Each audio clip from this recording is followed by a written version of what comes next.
रोजच्या जेवणामध्ये जर आपण एकच एक पदार्थ खाल्ला किंवा वरण भात भाजी पोळी एकच जर खाल्लं तर आपल्याला बोर होते. म्हणून आज तुम्हाला कमी वेळामध्ये झटपट होणारी अशी दालबाटी करून दाखवणार आहे. आणि ही दालबाटी मी तुम्हाला कुकरमध्येच करून दाखवणार आहे. कुकरमध्ये सहज करता येते आणि खूप चांगलीसुद्धा होते. चला पटकन रेसिपीला इथे आता आपण सुरुवात करू. आता सुरुवातीला मी कुकरमध्ये पाणी टाकलेलं आहे आणि त्याच्यासाठी आपल्याला मुगाची डाळ घ्यायची आहे. इथे मी मुगाचा सोला वापरलेला आहे. 1 वाटी घ्यायचा आणि 2 पाण्याने चांगलं स्वच्छ धुवून घेतलेलं आहे. आणि नंतर आपल्याला कुकरमध्ये ठेवायचं आहे. त्याच्या आपल्याला 3 ते 4 शिट्ट्या होऊ द्यायच्या. आता बाटी कशी बनवायची त्याच्यासाठी 1.5 वाटी गव्हाचं पीठ घ्यायचं आपल्याला. 1.5 वाटी गव्हाच्या पिठामध्ये इथे अर्धी वाटी रवा घ्यायचा. रवा आपल्याला बारीक रवा वापरायचा आहे. थोडी टेस्ट येण्यासाठी म्हणून ओवा घ्यायचा, त्याला क्रश करून टाकायचा. चवीनुसार थोडंसं मीठ टाकायचं आणि 1.5 चमचा आपल्याला त्यामध्ये तेल टाकायचं आहे. तेल टाकून आपल्याला पूर्ण मिक्स करून घ्यायचं आहे.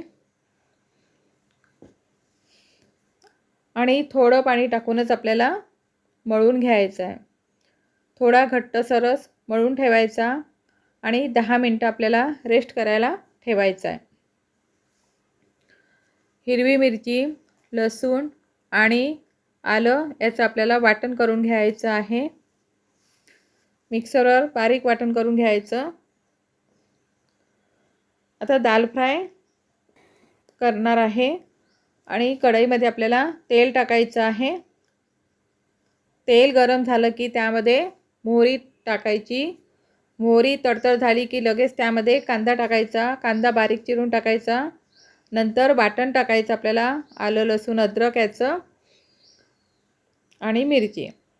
तेलावर थोडं झालं की लगेच त्यामध्ये 1 टमाटर टाकायचा.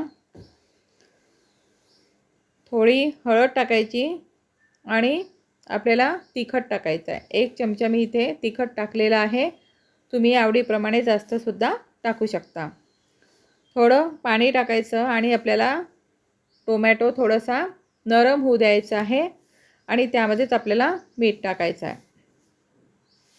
सगळं साहित्य आपलं त्यामध्ये टाकून झाल्यानंतर मग थोडासा कोथिंबीर टाकायचा. फोडणीमध्येच आपल्याला कोथिंबीर टाकायचा आणि डाळ आपल्याला घोटून टाकायची.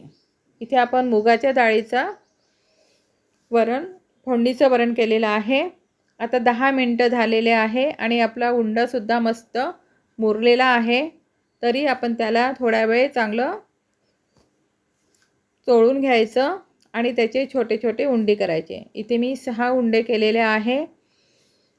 नंतर त्याची आपल्याला वाटी करून घ्यायची आहे आणि वाटी झाल्यानंतर जसं आपण मोदक करतो ना त्याच पद्धतीने आपल्याला एकत्र करून गोल असं फिरवून घ्यायचं आहे. बघा अशा पद्धतीने आपल्याला ह्या बाटी करायच्या आहे.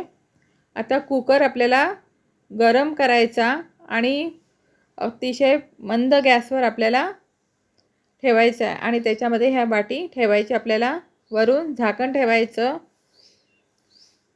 4 ते 5 मिनिटांनी आपल्याला बघायचं आणि पलटून घ्यायच्या.